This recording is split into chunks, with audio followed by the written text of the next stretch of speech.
আচ্ছা, ক্ষমা চাওয়ার জন্য তো আমরা কত দোয়াই করি, তাই না? কিন্তু এমন একটা দোয়া আছে যেটাকে স্বয়ং আমাদের নবী সাল্লাল্লাহু আলাইহি ওয়াসাল্লাম বলেছেন সকল ইস্তেগফারের নেতা, মানে leader of all forgiveness prayers. তো চলুন আজ আমরা এই অসাধারণ দোয়াটা মানে সৈয়দুল ইস্তেগফার নিয়ে একটু বিস্তারিত জানি। তো এই দোয়াটা কেন এত স্পেশাল? শুরুতেই এর সাথে যে প্রমিসটা করা হয়েছে সেটা শুনলে যে কেউই অবাক হয়ে যাবে। সহিহ বুখারীর একটা হাদিসে বলা হয়েছে যে কেউ যদি সকালে একদম দৃঢ় বিশ্বাসের সাথে এটা পাঠ করে আর সেদিনই সন্ধ্যার আগে মারা যায় তাহলে সে জান্নাতি। আবার কেউ যদি সন্ধ্যায় এটা পড়ে আর সকাল হওয়ার আগেই মারা যায় সেও জান্নাতি। একবার ভাবুন তো, এর চেয়ে বড় কোনো গ্যারান্টি বা পুরস্কার কি আর হতে পারে? ওকে, তাহলে চলুন সরাসরি দোয়াটাতেই মনোযোগ দেওয়া যাক। اللهم أنت ربي لا إله إلا أنت خلقتني وأنا عبدك وأنا على عهدك ووعدك ما استطعت أعوذ بك من شر ما صنعت أبوء لك بنعمتك علي وأبوء لك بذنبي فاغفر لي فإنه لا يغفر الذنوب إلا أنت। দেখুন, এটা কিন্তু শুধু কয়েকটা মুখস্থ করা শব্দ না, এটা আসলে আমাদের বিশ্বাস, আল্লাহর প্রতি আমাদের দাসত্ব আর নিজেদের পুরোপুরি সঁপে দেওয়ার একটা পূর্ণাঙ্গ ঘোষণা, আ কমপ্লিট ডেক্লারেশন। এই দোয়াটার শুরুটাই কিন্তু অসাধারণ। আমরা শুরুতেই আল্লাহকে আমাদের একমাত্র প্রভু হিসেবে স্বীকার করে নিচ্ছি। এরপর বলছি আমরা তারই বান্দা আর তার সাথে যে ওয়াদা করে এসেছি তাতে আমরা অটল থাকার সর্বোচ্চ চেষ্টা করছি।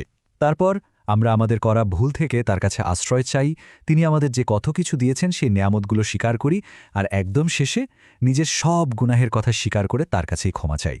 মানে সব দিক থেকে একটা পূর্ণাঙ্গ আত্মসমর্পণ। এই দোয়াটার আসল পাওয়ারটা যদি বুঝতে হয় তাহলে এর দুটো মূল ভিত্তিকে দেখতে হবে। বলা যেতে পারে পুরো দোয়াটা দুটো পিলারের ওপর দাঁড়িয়ে আছে। একদিকে হলো আল্লাহ যে আমাদের অগণিত নিয়ামত দিয়েছেন সেটার জন্য কৃতজ্ঞতা, আর ঠিক তার পাশেই অন্য পিলারটা হলো আমাদের নিজেদের পাপের অকপট স্বীকারোক্তি। এই দুটো জিনিসই দোয়াটাকে অনন্য করে তুলেছে। দোয়াটার ভেতরে একটা লাইন আছে যেখানে আমরা বলি, আপনি আমাকে যে সমস্ত নিয়ামত দিয়েছেন আমি তার স্বীকৃতি দিচ্ছি। এই একটা লাইনের গভীরতা যদি আমরা ধরতে পারি তাহলেই কিন্তু সৈয়দুল ইস্তেগফারের আসল মর্মটা বোঝা যাবে।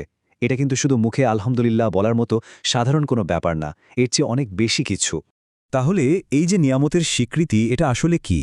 সত্যিকারের কৃতজ্ঞতা বা শুকরিয়া আসলে তিনটা জিনিস নিয়ে পূর্ণ হয়।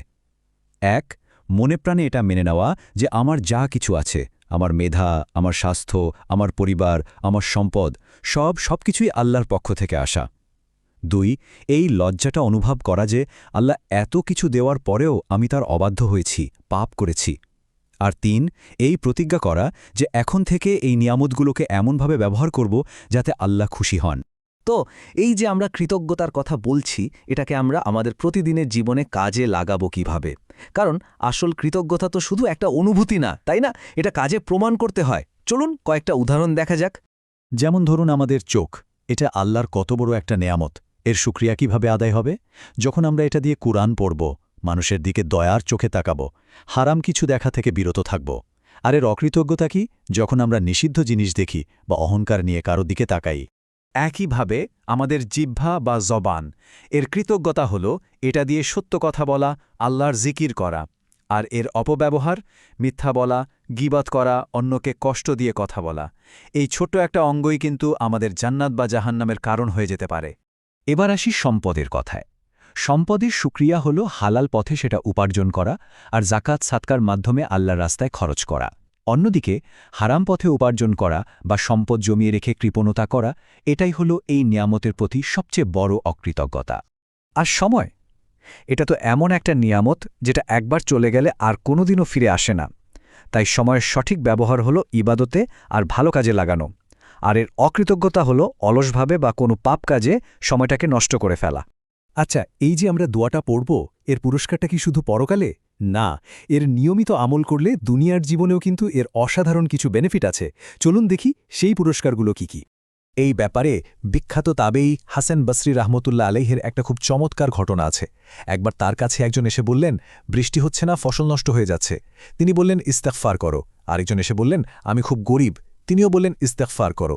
তৃতীয় একজন এসে বললেন, আমার কোনো সন্তান নেই। তাকেও তিনি একই সমাধান দিলেন, বেশি বেশি ইস্তেগফার করো, কারণ ইস্তেগফার করলে আল্লাহ দুশ্চিন্তা দূর করে দেন, রিজিক বাড়িয়ে দেন, আর সম্পদ ও সন্তান দিয়ে বরকত দান করেন। আর দুনিয়ার এই সব পুরস্কারের পর আমরা আবার ফিরে আসি সেই মূল এবং চূড়ান্ত প্রতিশ্রুতির কাছে। আখিরাতের সবচেয়ে বড় পুরস্কারটা কি? জান্নাত।